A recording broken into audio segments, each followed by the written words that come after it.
Namaste. I welcome you to the module of Semantic Web. I am Manoj Kumar, scientist from InfluMNet Center. In this module, we will be discussing about Semantic Web. You are aware of web. The website is very common now.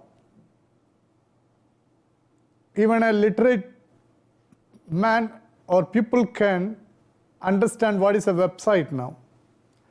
Semantic web is something beyond the normal website.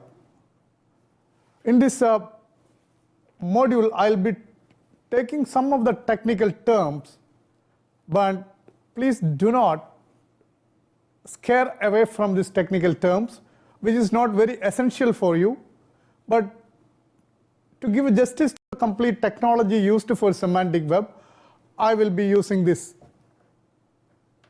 terms, technical terms, and some of the languages used in semantic web. Website, as you know, let us first start with our website. The normal web we use, which is syntactic in nature. So there are two kinds of website. One is syntactic website, other one is semantic website. Since we are not using syntactic website, syntactic the term with website, it denotes that we are using only web, not syntactic. So that syntactic is not required to use with the common website. But when I am referring to website, it is nothing but syntactic web. Syntactic, in a sense, we have two kinds of writing when you are understanding or the writing skill. There are two kinds of pattern which we use in creation of content. One is the syntax of the statement, syntax, and other one is called the semantic, the logic of the statement. Rama played football. In this statement, you know that what is noun, what is the verb, what is the predicate, what is object. Everything is clear on this. Rama play, and grammatically, syntax wise or semantic wise, both ways it is correct. But when I use football played Rama, in the English language it is correct, but logically it is not correct. So that is where is the difference between syntax and semantic. So giving meaning to the current website is called semantic web. So content we use right now is syntactic in nature. Typically it is nothing but information which is stored in the site, seeking, publishing, using, and searching it for the people and product, shopping, reviewing catalog, and watching movies, go to the video streams, and listening to music. Everything is possible through the normal website. And these websites generally, these are created static in nature. Now a syntactic web is created just by connecting the information through a link. That links are called hyperlink. And in technical term, we tell that we use a protocol called hypertext protocol, HTTP. So any web address or for a common website, we will see that HTTP, hypertext transfer protocol. And that is nothing but arrangement of lot of web pages, organized web pages by giving hyperlink to other page. And we use a language for this called HTML, Hypertext Markup Language. So what is a website technically or common website is nothing but the content or information created by using HTML, which is linking with many pages, and this can be viewed in a browser. So hyperlinked documents are the current syntactic website. From the slide href, that is one place you can refer to the next hyperlink. So this is what is normal syntactic web. So a user need not know whether he is using syntactic web or semantic web. And what is the problem with syntactic web? Syntactic web will take the data which is visible. What you see or what you store is available for the user. So user type a URL, address, and he get it on the browser as it is shown in the screen. So the markup consists of that rendering of this information into a browser. The information which we type, which we store, which we preserved is formatted to give to a display to a browser. That is what is at the Syntactic website. Content is available. Now let us see what is the problem with Syntactic Web. Syntactic Web or the normal web is designed only for common man or to human being to understand. Common man in a sense, the user I am mentioning. It can be common or intellectual or academic. And the user, when he type it, he get the content as it is. This is the normal way of working in the website. Here, the web will not put any intelligence into it. Now the semantic, as you can recall, the web is invented by Berners-Lee, and the semantic web concept is also he only introduced. So instead of people understanding the information, it is desirable, it is appreciated that a machine should read this information and interpret it. That means any content stored, another machine can read and interpret. There we should give some logic. Otherwise, generally the interpretation is done by the user. Instead of that, machine can. So here I have included a slide which shows that I know what you mean. Means the machine can understand what is stored. That is what is semantic web. Now let me define it in a simple word. Semantic web is an extension of current web in which information is given well-defined meaning. Semantic means meaning. So meaningful web, you can call it as semantic web is nothing but a meaningful web or an intelligent web or a deep web, whatever you call it. So define meaning and better enable computers as well as people to work in cooperation. So this is what is that semantic. Berners-Lee defined this in 2001. That means we are almost 15 years talking about the semantic web. So it's nothing separate from the web, it's an extension of the current web to create a semantic web. Now how it is possible? We store a lot of metadata. When a web page is created, the page description about that page, metadata is data about the original data. And that metadata is defining clearly to get. In the picture I have included, suppose what the hell we are talking exactly. So some of the words I removed it and I store what exactly we hack. And what is the relation with is the other one. This is what is defined separately, that so that we create kind of phrases or words which separate itself and define the meaning between this. So that Rama played football, if that is the word I want.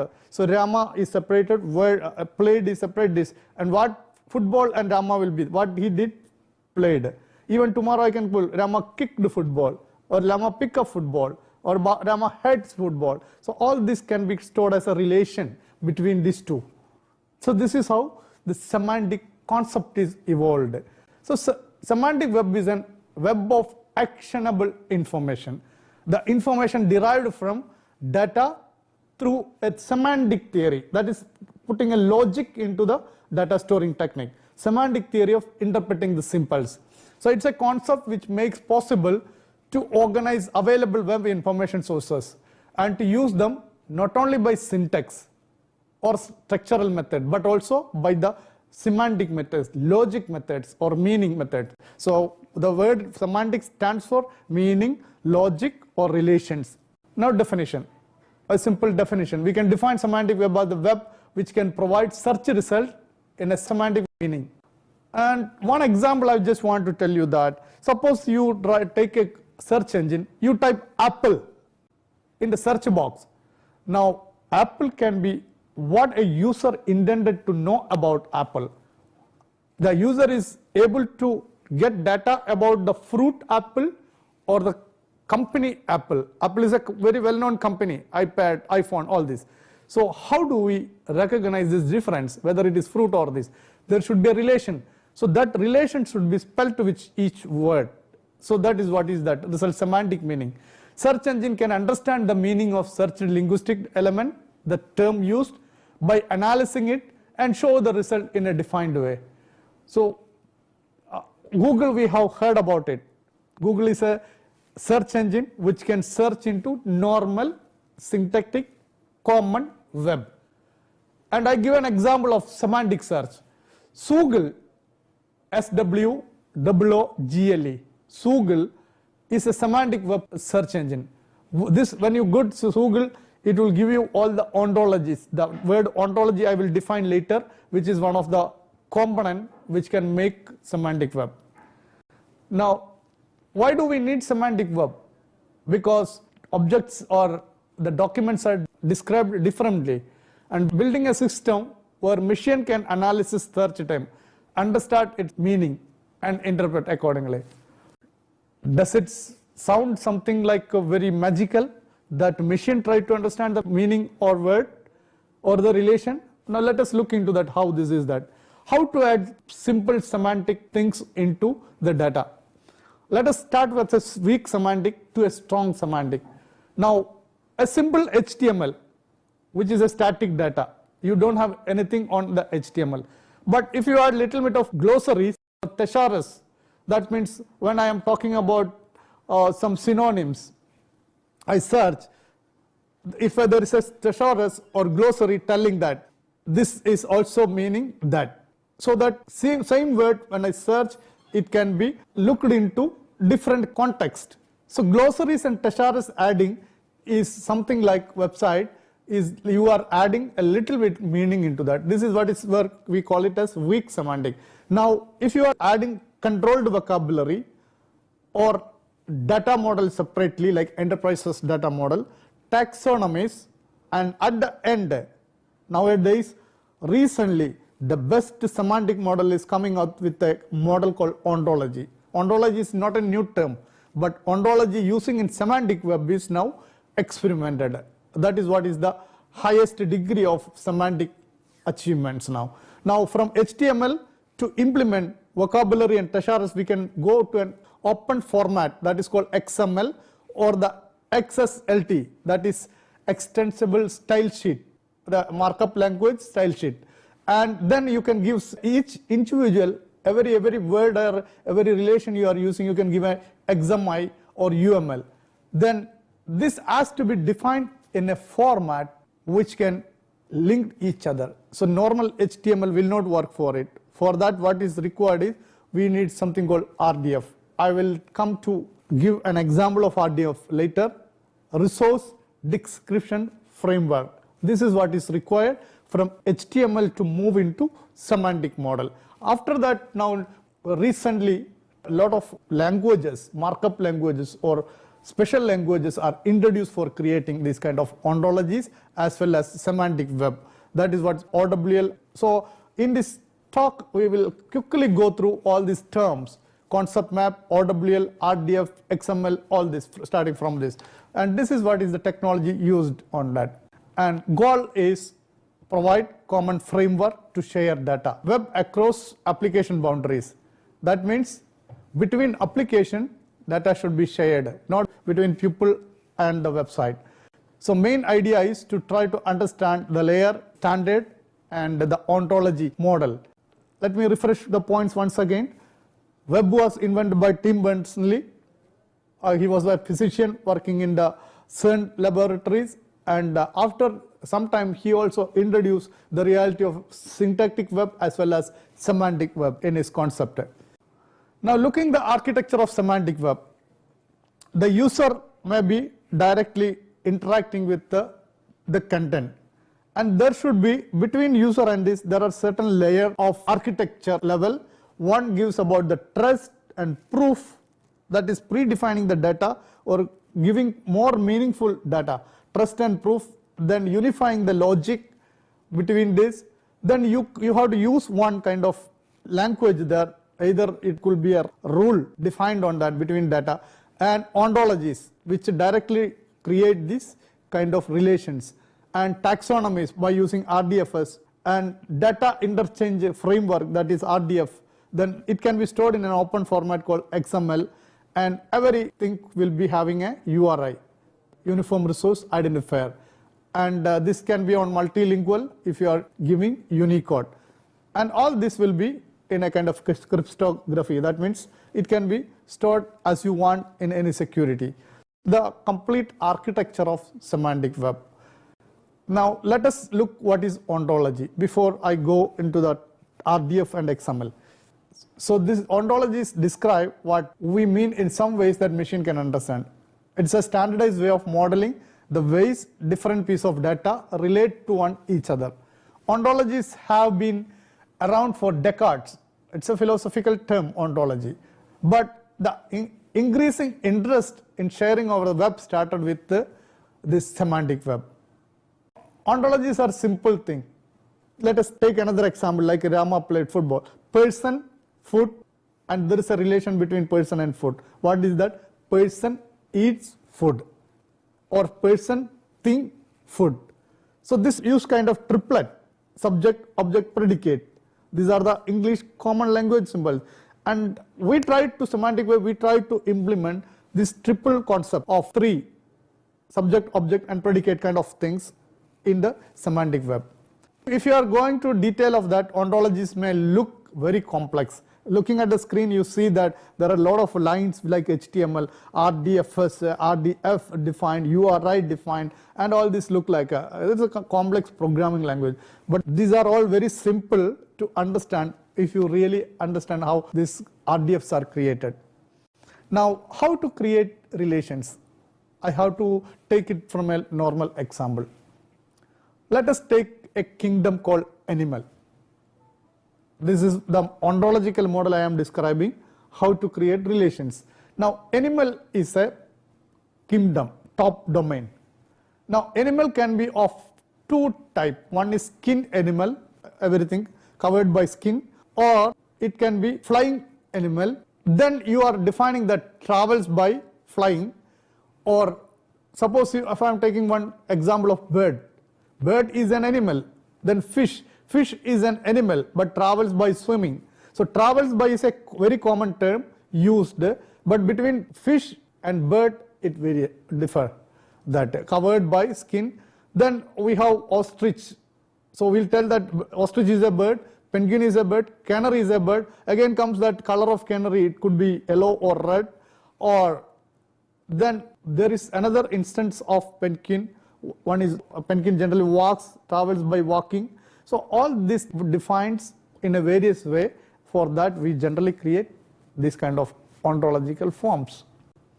Now, ontology theory, the semantic web actually is required for knowledge representation. Knowledge is as a set of concepts. Information is completely scattered, but knowledge is very precise for decision making. So knowledge as a set of concepts with a domain and relationship between these concepts. Or generally, if you go by any definitions, you can see that ontology is nothing but formal, explicit specification of a shared conceptualization. The definitions seem to be a little technical, but formal means what? You are declaring it. Explicit specification of shared, how data is shared, a concept you make it that can be shared between people or machines. So shared conceptualization. The structural framework for organizing information and are used in semantic web.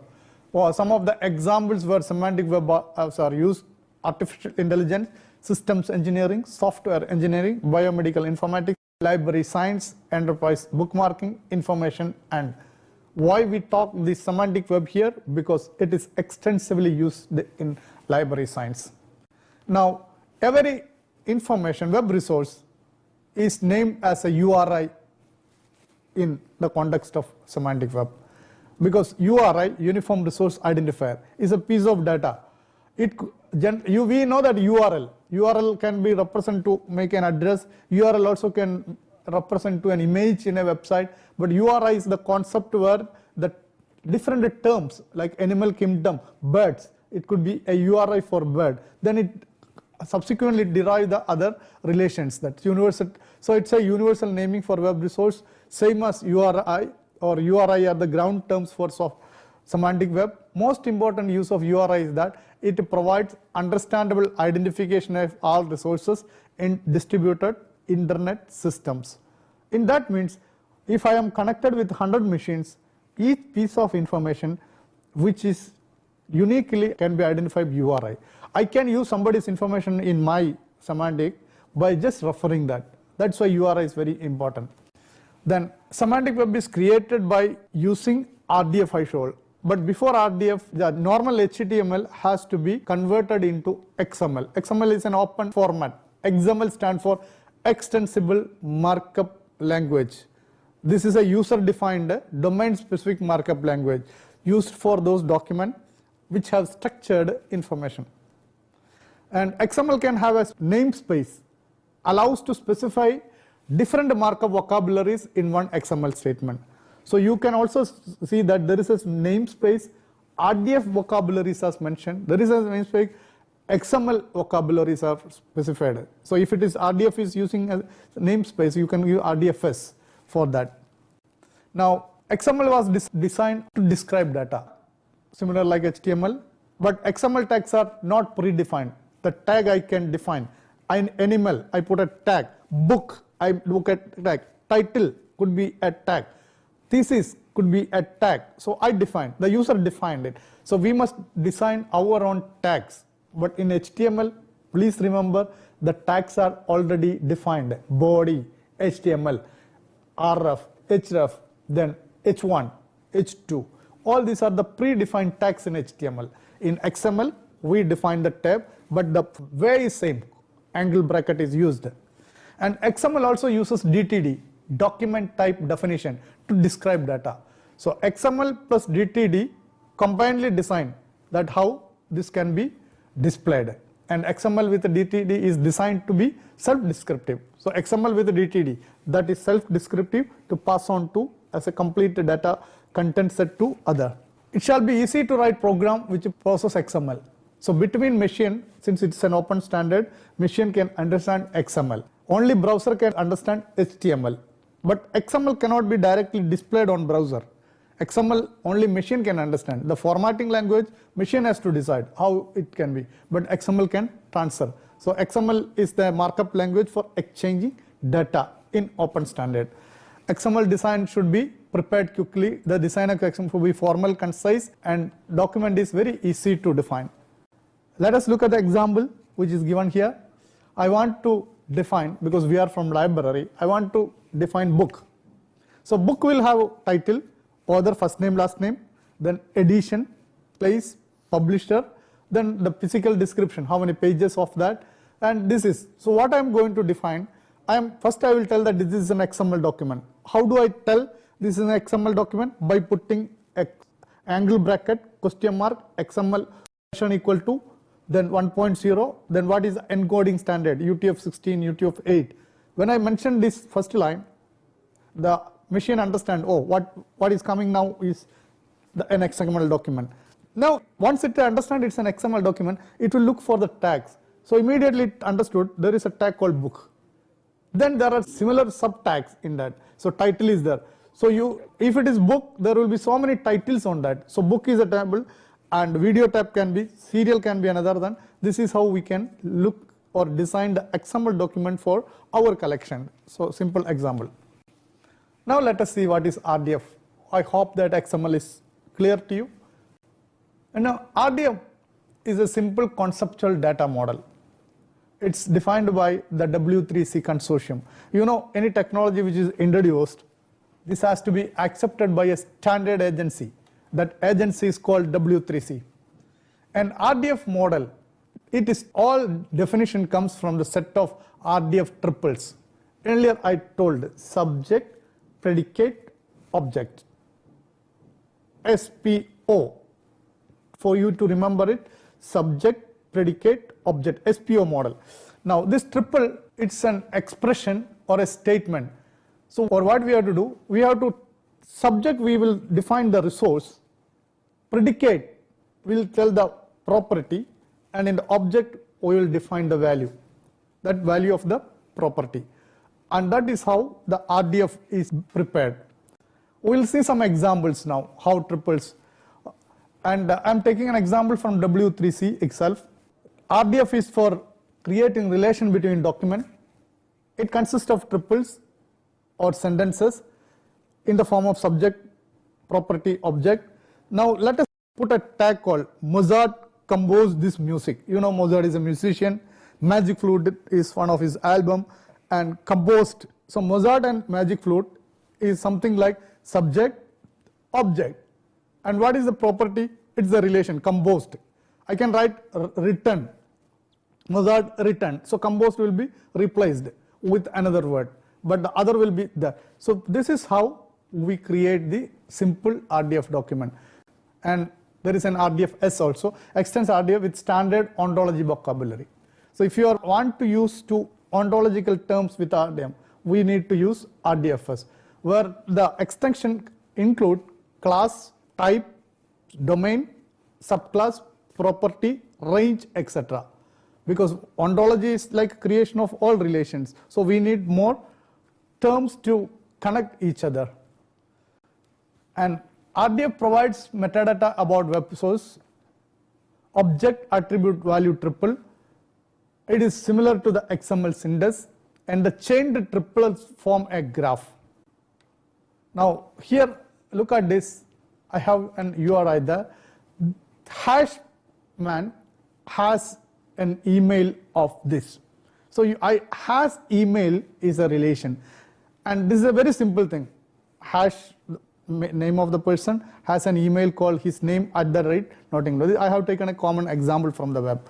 Now how to describe this? I write this is RDF, so RDF first and colon description, then RDF's about, then has mail, then the mail content, then description ends here. So I have put the data in between this. Who RDF about equal to the name Payam. So this is how a simple RDF is created for this data to represent. Now this is another one, has honor. He has a teaching experience. Now all three is combined now together. This man teaches the subject, and he is the owner of this institute. Like that we are creating relation. This can go like a university system later. Another one, he has an image put into, he has an image that is a common photo which can be referred, and anybody can refer to that when you are giving that URI. So in earlier example we are able to understand every resource has a URI, and URI can be a URL, that is it can be similar to your address, and identifier does not necessarily enable access to resource. We can think of resources of an object that we want to describe, either a book, person or places. Now these are the RDF basis. Properties, from the example you had seen, properties are special kind of resource. Relations are, and it could be like written by, composed by, etc. Title, properties, all that examples of properties. And statement can be like a object attribute value, simple full word, this man published this, and that is how RDF example is defined. Now the full RDF which is already there shown is like this. I just request you to go through it and try to understand how this has been created. Now there are two sets of description now. One is the top and second is third, and third is also there, one small one. All these three steps are defined in RDF. Now machine can understand this. And earlier animal example which we try to create something like this, where, and you can have a common definition of all this in any site. Nowadays many of these are already predefined. So if you want to work with any of this ontology, you have to just refer there, take the content and redefine it. So this is one example, RDF statement, again subject, predicate, object in the same way, value, properties, and graphical representation in RDF. So who is the creator, what is the description, who is the contributor, all this can be related, and data and this is related each other. This has been prepared by one of my friend for teaching the semantic web, so I took the example from that. And RDF representation, that same thing is represented here in a different way. So I'm not going through to the line by line, but you can understand first one is RDF XML namespace, from a common namespace used. then RDF, these 3, 4 are there whenever we are creating a new document. This is almost fixed. You can refer to any places. Now RDF XML is over. Now let us see that how we can use taxonomies and ontologies for the semantic web. Both terms are used almost in same context, taxonomies and ontology, but there is a taxonomies on ontology. Ontology may include many taxonomies, that is the difference. RDF schema is used to develop taxonomies. Now, example of a taxonomy. You have the Animalia kingdom and non-chordate animals and chordate animal, then fishes, amphibia, reptiles, all this comes into that chordate one. Protozoa, Coelentera, Porifera, all this Nematoda, all this comes into non-chordate data. This is the animal kingdom, something from the biology. So how this taxonomy is arranged, that is shown here. Now, ontology studies existence of entities and their relationship. Groups are formed due to likeness. So we create, so furniture can be 2 types. One is wooden furniture, another one is steel furniture. So all wooden furniture we classify into one. This is how ontologies are created. Now this is an example of ontology created and its relationship. Now I will come to this later with a just example to understand. Now from here we can understood shared conceptualization. What is ontology? It's a formal explicit specification of shared conceptualization. So conceptual model is there, expressed in true knowledge representation, and for ontology there is a special language. It is a scribbled acronym, Web Ontology Language, scribbled as OWL. So ontology is created by using OWL and RIF, SWRL. These are the additional languages. Just for the namesake, I'm telling these words, but don't be afraid of the technical terms because people are not very quite, or even technology developers are not using all these terms for the development. Now, earlier examples I have shown animal and all that. Now from here, web ontology or OWL are 3 types. This can be OWL full, OWL DL, and OWL light. And RIF stands for rule interchange format. It is used for creating rules. Rules mean inferences that can be drawn. So there are a lot of inference engines available in the software itself, reasoner, I should say.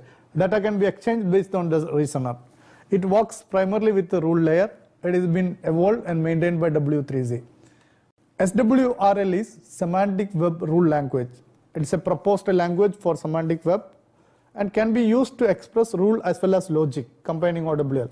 I have not worked with the SWRL since this is very evolving now. It's not matured as such, but this OWL DL and OWL Lite has this kind of rule markup language. Now when you have all the data available, we have to ask to get the data. So we need to have a query language for that. I'm sure that you might have heard about SQL, structured query language, which uses to get data from relational database or any database management system. But if you want to take data from this kind of semantic, we need to use one of the technique is that use Sparkle. Sparkle stands for SPRQL. It's an acronym again, abbreviation. Sparkle stands for Sparkle Protocol and RDF Query Language. It's a query language to retrieve and manipulate data stored in the RDF.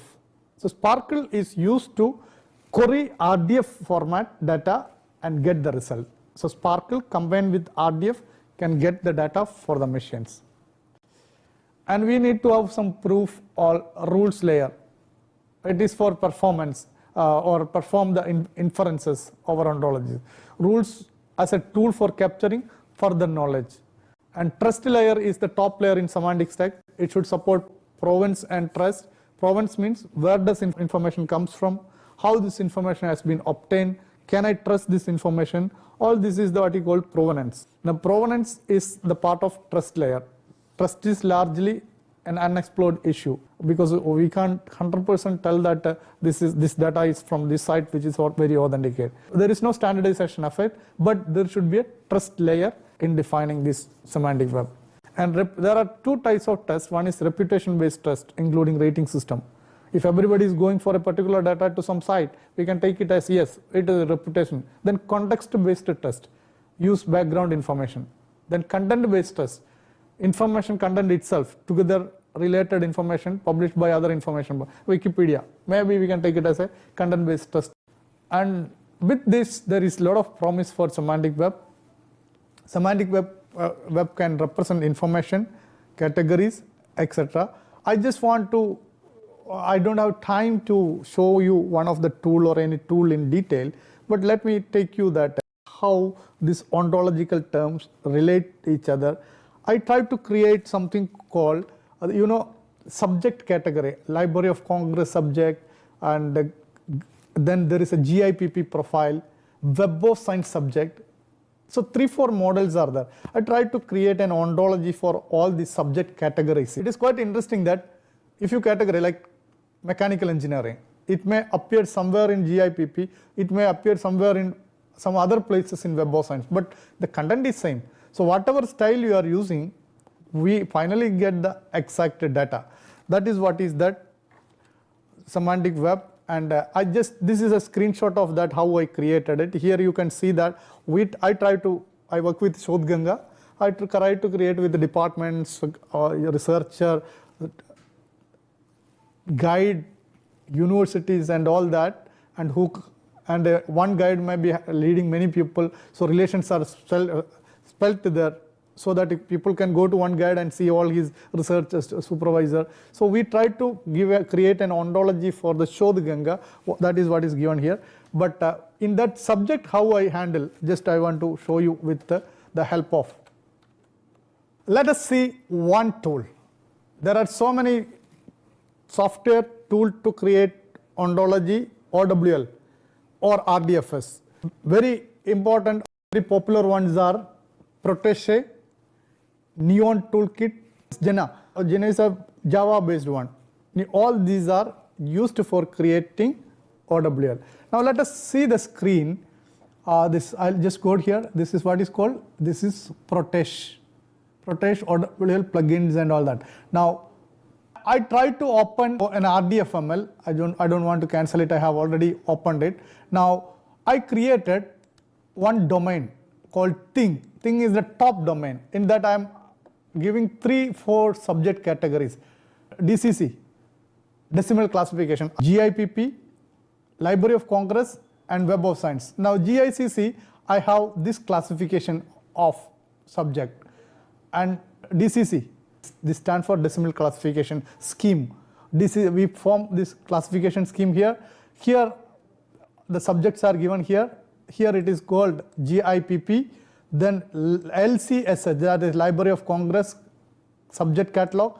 Then we have the Web of Science. Web of Science I have not added it. Now if a fine arts is there, I took fine arts here. Now all these humanities, I take humanities, and there are version that this is connected to both. Some of the things this may be connected to both. So I create here a relation that this is also part of this. Now let us see how this will look like. It's very interesting I am using a kind of ontograph here to see the visualization of ontologies. I can make it anyway, and this is how. Here you can see friend of friend, a concept like a social media. If you are using, how background they are managing that you have a friend, he has another friend, and all these interlinked. You may like to add him as a friend. It gives a suggestion. So the background of Facebook or social media website, LinkedIn, etc., they use the concept of FOAF, friend of a friend, concept in the background. So similarly, we try to define something on subject here. See here, this is very interesting. I can manage anyway, and finally I save it as a OWL file, save as, and I can put it as RDF or OWL, RDF XML or OWL XML, or whatever way I want. Save it as, and once I save it, I can upload to a common website where others can share this kind of ontology. So this is a subject ontology I created.